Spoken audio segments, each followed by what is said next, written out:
اعوذ باللہ من الشیطان الرجیم بسم اللہ الرحمن الرحیم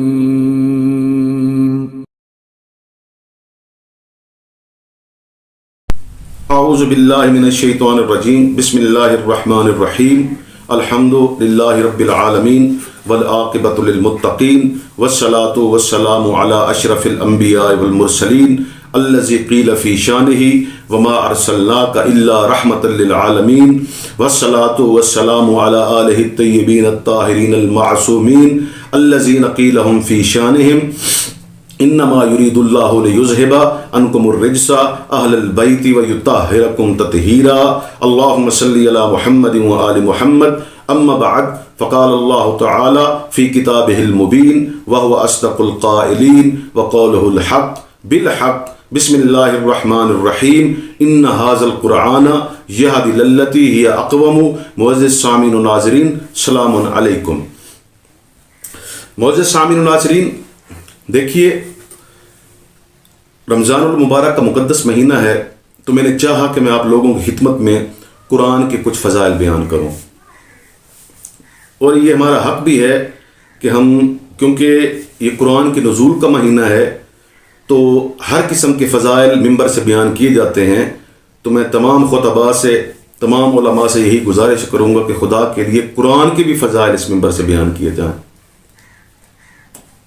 تو معزز سامعین، دیکھیے ہر جگہ اس متمدن معاشرے میں، اس تہذیب یافتہ معاشرے میں، ہر انسان نے اپنے ہی عقل کے مطابق کسی بھی شخصیت کو حق کا نام دے کر اس کا بت بنا کر اس کی پوجا شروع کر دی ہے۔ جب بھی اسے پوچھا جاتا ہے تو وہ کہتا ہے جی میں تو حق کے ساتھ ہوں، یہ حق ہے، میں اسی کے پیچھے چل رہا ہوں، حالانکہ اسے یہ نہیں پتا کہ ہر چیز کی ایک میزان ہوتی ہے جس پر اسے تولا جاتا ہے، تو سب سے پہلے میں آپ لوگوں کی خدمت میں یہی عرض کروں گا کہ ہم جاننا چاہیں گے کہ یہ میزان کیا ہے، یہ میزان کیا ہے اور میزان کسے کہتے ہیں، اور ہدایت کی میزان کیا ہے، ہدایت کی میزان کیا ہے۔ تو میرے معزز سامعین میرے ساتھ جڑیے رہیے گا۔ دیکھیے سب سے پہلے ہم میزان کی تعریف کو بیان کرتے ہیں کہ میزان کسے کہتے ہیں۔ دو پلڑوں جو دائیں اور بائیں جانب ہوتے ہیں، ان کے درمیان میں لکڑی کی ایک ڈنڈی ہوتی ہے جو ان دو پلڑوں کو متوازن رکھتی ہے، اس کا نام ہے میزان۔ اب یہ کام کیسے کرتا ہے؟ تو میرے معزز سامعین، عربی میں میزان کہتے ہیں، اردو میں ترازو کہتے ہیں، یہ اس کی تعریف ہے۔ تو ایک پلڑے میں اس چیز کو رکھا جاتا ہے، دوسرے پلڑے میں وزن رکھا جاتا ہے، پھر ان کو اٹھایا جاتا ہے۔ یوں ہم کہہ سکتے ہیں کہ فلاں چیز کا اتنا وزن ہے، فلاں چیز کا اتنا وزن ہے۔ تو میرے معزز سامعین، ہر چیز کو وزن کرنے کا الگ طریقہ ہے، مطلب یہ ہے کہ ہر چیز کی میزان الگ ہے، اسے تولنے کی قوانین الگ ہیں، اسے تولنے کا معیار الگ ہے۔ تو میرے معزز سامعین، مثال سے واضح کر دوں کہ اب شیر کو بھی تولا جاتا ہے، شیر کی بھی میزان ہے جسے بحر کہا جاتا ہے۔ اگر بحر میں گڑبڑ ہو گئی تو شیر بے ترتیب ہو جائے گا، بے وزن ہو جائے گا، سننے والا یہ کہے گا کہ یہ شیر پھیکا ہے، مزہ نہیں آیا۔ تو شیر کی میزان کو بحر کہا جاتا ہے۔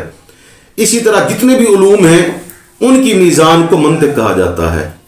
اسی طرح سائنس کے بھی جتنے علوم ہیں ان کی میزان کو ریاضی کہا جاتا ہے۔ آپ سفر کرتے ہیں، سفر میں جاتے ہیں تو جو ان سفر کو جو فاصلہ ہوتا ہے اس کو ماپا جاتا ہے، تو اس ماپنے کا الگ میزان ہے۔ تو میرے معزز سامعین، میں کہنا یہ چاہ رہا ہوں کہ جس میزان میں گندم کو تولا جاتا ہے اس میں آپ سونا نہیں تول سکتے، اور جس میزان میں سونا تولا جاتا ہے اس میں آپ شیر نہیں تول سکتے۔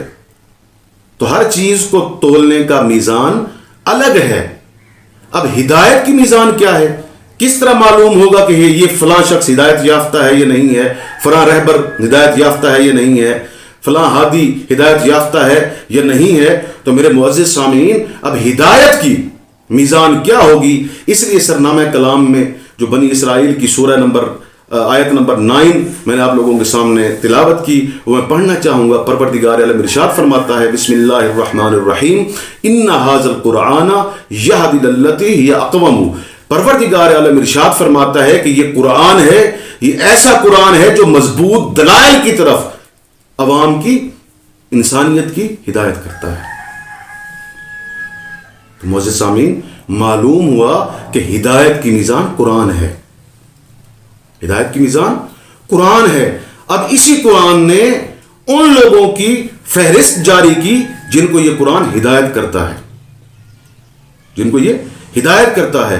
پروردگار عالم نے سورہ بقرہ میں ارشاد فرمایا بسم اللہ الرحمن الرحیم شہر رمضان الذی انزل فیہ القرآن وہدی للناس۔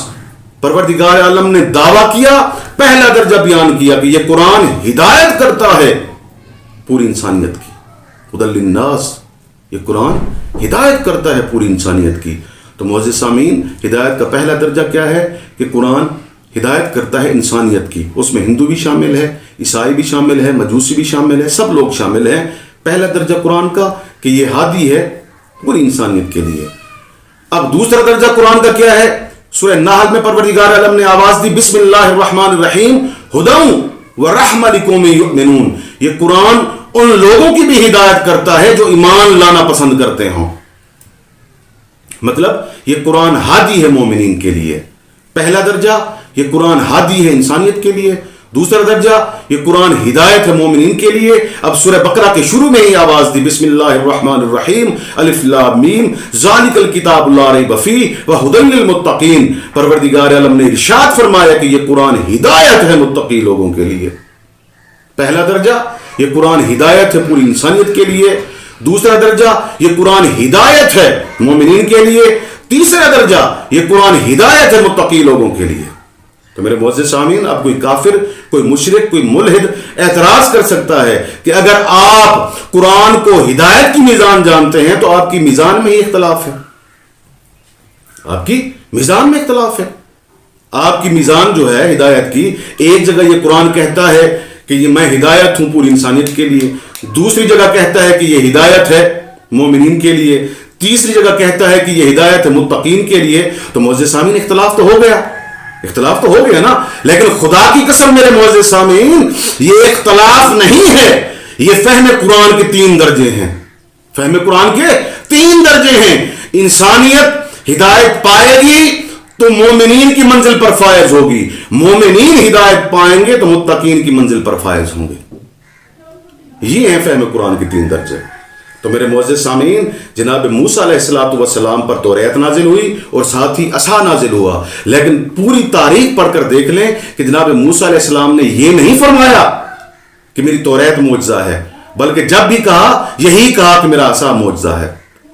جناب عیسیٰ علیہ السلام پر انجیل نازل ہوئی اور ساتھ ہی آسمان سے کھانا نازل ہوا، جسے مائدہ کہا جاتا ہے، قرآن میں اس کا ذکر ہے۔ لیکن پوری تاریخ اسلام پڑھ کے دیکھ لیں، یہ پہلے والی تاریخ پڑھ کے دیکھ لیں کہ جناب عیسیٰ علیہ السلام نے اپنے انجیل کو معجزہ نہیں کہا، بلکہ جب بھی کہا اس کھانے کو معجزہ کہا۔ اسی طرح جناب داؤد علیہ السلام پر زبور نازل ہوئی اور ساتھ ہی ایک قالین نازل ہوا جس پر آپ آسمانوں کی سیر کرتے تھے۔ اپنی پوری زندگی میں جناب داؤد علیہ السلام نے زبور کو معجزہ نہیں کہا، بلکہ جب بھی کہا اس قالین کو معجزہ کہا۔ لیکن خدا کی قسم میں پوری چیلنج کے ساتھ یہ بات کر رہا ہوں کہ اس کائنات میں اگر کوئی کتاب ہے، اس کائنات میں اگر کوئی کتاب ہے تو قرآن ہدایت بھی ہے، قرآن معجزہ بھی ہے۔ قرآن ہدایت بھی ہے، قرآن معجزہ بھی ہے۔ تو میرے معزز سامعین، قرآن کی بہاروں کو سمجھیں، قرآن کے فضائل کو سمجھیں۔ قرآن تو ماں سے زیادہ شفیق اور باپ سے زیادہ مہربان ہے۔ خدا کے لیے قرآن کو وقت دیں، قرآن کے فضائل پڑھا کریں۔ میرے مولا علی علیہ السلام نے نہج البلاغہ کے خطبہ نمبر 196 میں اس قرآن کے فضائل پڑھے ہیں، میرے 14 طبق روشن ہو گئے۔ اور ایسے فضائل میں نے اپنی پوری زندگی میں، ایسی گفتگو جو میرے مولا نے قرآن پر کی ہے، خدا کی قسم آج تک کسی شخص نے قرآن پر ایسی گفتگو نہیں کی۔ میرے مولا علی علیہ السلام فرماتے ہیں ثم انزل علیہ الکتاب نورا لا تطفئ مصابیح۔ سنو، پھر اللہ نے میرے بھائی محمد پر ایک ایسی کتاب اتاری، ایسا قرآن جو ایسا چراغ ہے کہ جس کی روشنی کبھی خاموش نہیں ہوگی۔ میرے مولا کے جملے ہیں، نہج البلاغہ میں میرے مولا ارشاد فرما رہے ہیں کہ جس کی روشنی قیامت تک خاموش نہیں ہوگی. پھر اس کے بعد کیا فرمایا؟ وَسِرَاجًا لَا يَخْبُو تَوَقُّدُهُ. اور یہ قرآن ایسا چراغ ہے، قرآن ایسا چراغ ہے کہ جس کی لو کبھی خاموش نہیں ہوگی. وَبَحْرًا لَا يُدْرَكُ قَعْرُهُ. اور یہ قرآن ایسا سمندر ہے، ایسا دریا ہے کہ جس کی گہرائی تک کوئی انسان نہیں جا سکتا. میرے معزز سامعین، ایسی گفتگو میرے مولا ہی فرما سکتے ہیں قرآن پر. اس کے بعد میرے مولا نے فرمایا فرقان لا یخمد برہانہ. اور یہ قرآن حق اور باطل میں ایسی تمیز کرنے والا ہے کہ جس کی دلیل کبھی کمزور نہیں پڑ سکتی. یہ میرے مولا کے جملے ہیں. وَإِذًا لَا تُحْزَمُ وَإِذًا لَا تُحْزَمُ أَنصَارُهُ. اور قرآن اپنے پڑھنے والوں کو ایسی عزت دیتا ہے کہ زمانہ ہار جائے لیکن قرآن پڑھنے والا کبھی نہیں ہارے گا. یہ میرے مولا نے قرآن میں فرمایا. حقاً لا تخسل آوانہ. اور قرآن اپنے مددگاروں کو کبھی بھی اکیلا نہیں چھوڑتا. یہ قرآن کے فضائل ہیں جو میرے مولا نہج البلاغہ میں ارشاد فرما رہے ہیں. میرے معزز سامعین، اس کے بعد میرے مولا فرماتے ہیں وریاض العدل وغدرانہ. قرآن ایک ایسا باغیچہ ہے، قرآن ایک ایسا باغیچہ ہے کہ جس میں جا بجا عدل کے، انصاف کے تالاب بھرے پڑے ہیں. پڑھیں کبھی نہج البلاغہ پڑھیں، کبھی قرآن پڑھیں، آپ کو سمجھ میں آئے گا. میرے مولا اس کے بعد فرماتے ہیں، توجہ کیجیے گا میرے معزز سامعین، فرمایا جعلہ اللہ ریًا لیعطش العلماء. اللہ نے قرآن کو ایسا بنایا ہے کہ علماء اس سے سیراب ہو جائیں. یا علی یا علی یا علی. قرآن کو ایسا بنایا ہے کہ علماء اس سے سیراب ہو جائیں. اس کے بعد کیا فرمایا؟ وَرَبِيًّا لِقُلُوبِ الْفُقَهَاءِ. اللہ نے قرآن کو فقہا کے لیے بہار بنایا ہے کہ جس میں جگہ جگہ پھول ہی پھول ہیں، خوشبو ہی خوشبو ہے. یہ میرے مولا فرما رہے ہیں قرآن کے بارے میں. اس کے بعد فرماتے ہیں وَعِلْمًا لِمَنْ وَعَا. یہ قرآن علم ہے اس شخص کے لیے جو صاحب بصیرت ہے. خدا کی قسم توجہ کیجئے گا میرے مولا کے جملے ہیں. فرمایا وَعِلْمًا لِمَنْ وَعَا. یہ قرآن بصیرت ہے اس شخص کے لیے جو صاحب بصیرت ہے. وَحَدِيثًا لِمَا رَوَا. اور اس شخص کے لیے خطیب ہے، اس شخص کے لیے بیان ہے جو سچی بات کرنے کا عادی ہے. وہ حکم لمن قضا. اور میرے مولا فرماتے ہیں کہ یہ حکم ہے، یہ فیصلہ ہے اس شخص کے لیے جو سچ بات، جو سچے فیصلے کرنے کا عادی ہے. میرے معزز سامعین، قرآن پر ایسی گفتگو خدا کی قسم علی کے علاوہ کوئی کر ہی نہیں سکتا. اس لیے کہ علی کے علاوہ صاحب منبر مدینہ نے کسی کے بارے میں یہ نہیں فرمایا کہ القرآن مع علی و علی مع القرآن. قرآن علی کے ساتھ ہے، علی قرآن کے ساتھ. تو میرے معزز سامعین، آج کی اس ویڈیو کا میں اختتام لینا چاہتا ہوں اور آپ لوگوں سے گزارش کرتا ہوں کہ میرے اس ویڈیو کو پسند بھی کیجیے گا، لائک بھی کیجیے گا، اس کو شیئر بھی کیجیے گا اور میرے معزز سامعین میرے چینل کو لازمی سبسکرائب بھی کیجیے گا. انشاءاللہ دوبارہ ملاقات ہوگی. والسلام.